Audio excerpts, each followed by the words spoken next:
자, 오늘은 철도 운영의 패러다임을 완전히 바꿔놓을 수 있는 아주 중요한 개념, 바로 자산 관리에 대해서 이야기해 볼 겁니다. 이게 단순히 장비 고치고 점검하는 그런 기술적인 차원을 넘어서요. 어떻게 조직의 미래 가치를 만들어내는 경영 철학으로까지 발전하는지 그 핵심 속으로 한번 깊숙이 들어가 보겠습니다. 시작부터 굉장히 철학적인 문장이죠. 철도의 자산은 선로와 전차선이 아니다. 이게 무슨 뜻일까요? 우리가 눈으로 보는 쇠로 된 설비가 진짜 자산이 아니라 승객들이 우리를 믿고 타는 신뢰, 그리고 우리 후대를 위한 지속 가능성이 진짜 자산이라는 겁니다.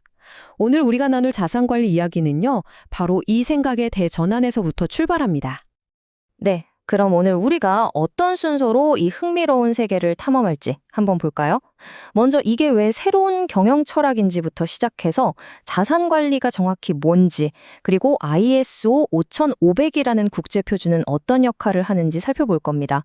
또 램스나 LCC 같은 기존 개념들과는 어떻게 연결되는지, 실제 성공 사례는 어떤 게 있는지 알아보고 마지막으로 자산의 진짜 가치가 뭔지 정리하면서 마무리하겠습니다. 자, 첫 번째 주제입니다. 제가 계속 철학이라는 말을 강조하고 있죠? 그만큼 자산 관리는 단순히 기술적인 프로세스 개선이 아니라는 거예요. 이건 우리 조직이 가진 모든 것들을 바라보는 관점 자체를 뿌리부터 바꾸는 말 그대로 경영의 혁명이라고 할 수 있습니다. 그럼 도대체 이 자산 관리라는 게 뭘까요? 너무 추상적으로 들릴 수 있으니 지금부터는 그 정의를 명확하게 한번 짚고 넘어가 보도록 하죠. 자, 정의를 한번 자세히 뜯어볼까요? 여기서 제일 중요한 단어는 가치 실현, 그리고 전략적 목표입니다. 그러니까 그냥 고장나면 고치는 단순 유지보수가 아니라는 거죠. 우리가 하는 모든 관리 활동 하나하나가 우리 회사의 더 큰 그림, 더 큰 목표와 직접적으로 연결되는 하나의 거대한 시스템이다. 이렇게 이해하시면 정확합니다. 자산 관리가 정말 재밌는 게 뭐냐면요. 이 세 가지 사이에서 아슬아슬하게 균형을 잡는 줄타기와 같아요. 바로 성능, 비용, 리스크죠. 예를 들어서 성능을 최고로 끌어올리려고 하면 당연히 비용이 확 올라가겠죠. 그럼 반대로 비용을 무작정 줄이면요. 어딘가에서 리스크, 그러니까 사고 위험 같은 게 커질 수밖에 없어요. 자산 관리는 바로 이 딜레마 속에서 가장 똑똑한 최적의 선택을 하도록 도와주는 아주 지능적인 의사결정 도구인 셈입니다. 아무리 좋은 철학도 어떻게 실천해야 할지 모르면 그냥 공허한 구호에 그치겠죠? 그래서 등장한 게 바로 국제표준 ISO 5500입니다. 이건 전 세계 어떤 조직이든 따라할 수 있는 성공의 청사진 또는 공식을 제시해 주는 거라고 생각하시면 돼요. 이 IS 5000의 핵심 구조가 바로 이 그림, PDCI 사이클에 다 담겨 있습니다. 먼저 계획하고 플랜, 실행하고 우리가 잘했는지 점검하고 체크, 부족한 점이 있다면 개선하는 거죠, 액트. 중요한 건 이 사이클을 한 번 하고 끝내는 게 아니라 계속해서 끊임없이 돌리는 거예요. 그래서 한 번 세운 계획에 머무르는 게 아니라 계속해서 성장하고 발전하는 그런 살아있는 시스템을 만드는 게 최종 목표입니다. 이게 그냥 이론적인 이야기가 아닙니다. 이 표를 한번 보세요.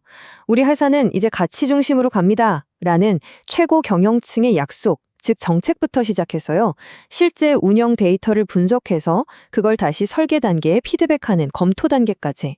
ISO의 모든 단계가 실제 철도 현장에서 어떤 구체적인 행동으로 이어지는지 한눈에 볼 수 있죠. 자, 이제 정말 중요한 지점에 왔습니다. 많은 분들이 오해하시는 게 자산 관리가 등장했다고 해서 램즈나 LLC 같은 기존의 좋은 도구들이 사라지는 게 절대 아니에요.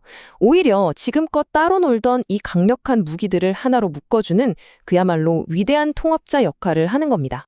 예전에는 이랬어요. 기술팀은 램스 데이터를 보면서 이 장비 튼튼한가? 고장 잘 안 나나? 이런 기술적인 성능에만 집중했고요. 반면에 재무팀은 LCC를 보면서 그래서 이 장비 사는데 얼마고 쓰는데 얼마 드는 거야? 이렇게 돈 문제만 따졌죠? 말 그대로 서로 다른 언어로 다른 목표를 향해 달려가고 있었던 겁니다. 바로 여기서 마법 같은 일이 벌어집니다. 자산 관리는 기술과 재무, 이 둘을 하나로 합쳐버리죠. 예를 들면요. 기술팀이 보는 평균 고장 간격, MTBF 데이터와 재무팀이 보는 운영비, OPEX를 통합 KPI라는 하나의 지표로 묶어서 보는 거예요. 그렇게 되면 우리는 더 이상 제일 싼 거나 제일 튼튼한 거를 찾는 게 아니라 우리 조직 전체에 가장 이득이 되는 최고의 전략적 투자가 뭔지 결정할 수 있게 되는 겁니다. 자, 그럼 이런 멋진 철학이 과연 현실에서도 통할까요? 말로만 좋은 게 아니라 진짜 효과가 있는지 자산 관리를 도입한 기관들의 성과를 지금부터 숫자로 직접 확인해 보겠습니다. 첫 번째 숫자, 바로 25%입니다. 이게 뭐냐면요.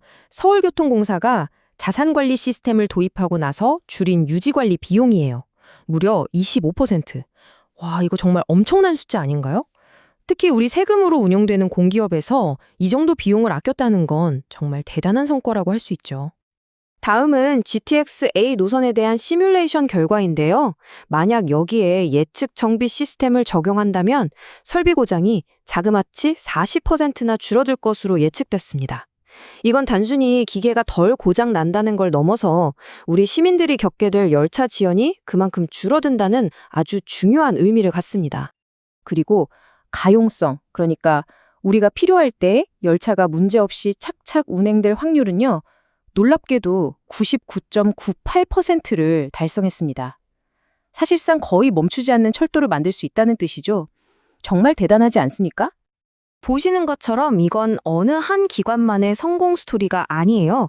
지금 국가철도공단도 시범 사업을 하고 있고 영국의 네트워크 레일 같은 해외 유수 기관들까지 전 세계 철도 기관들이 이 자산 관리를 통해서 실질적으로 비용을 줄이고 안전성과 신뢰도를 높이는 효과를 톡톡히 보고 있습니다.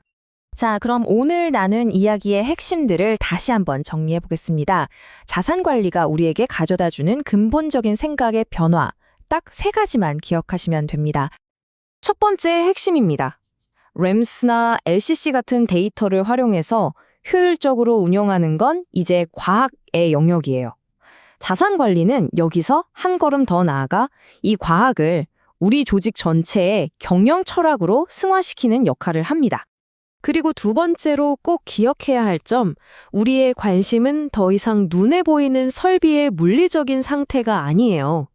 그 설비가 우리 조직과 사회 전체에 어떤 가치를 만들어내고 있는가, 바로 이걸 관리하는 게 자산 관리의 본질입니다.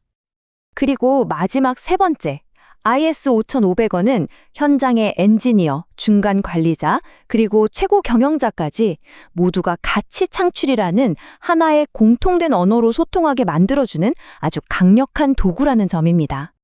오늘 설명을 마무리하면서 여러분께 이 질문을 던지고 싶습니다. 지금 여러분의 조직은 단순히 눈앞의 설비를 관리하고 있나요? 아니면 그 설비를 통해 더 큰 가치를 만들어가고 있나요? 이 질문에 대해 한번 깊이 생각해보는 계기가 되셨기를 바랍니다.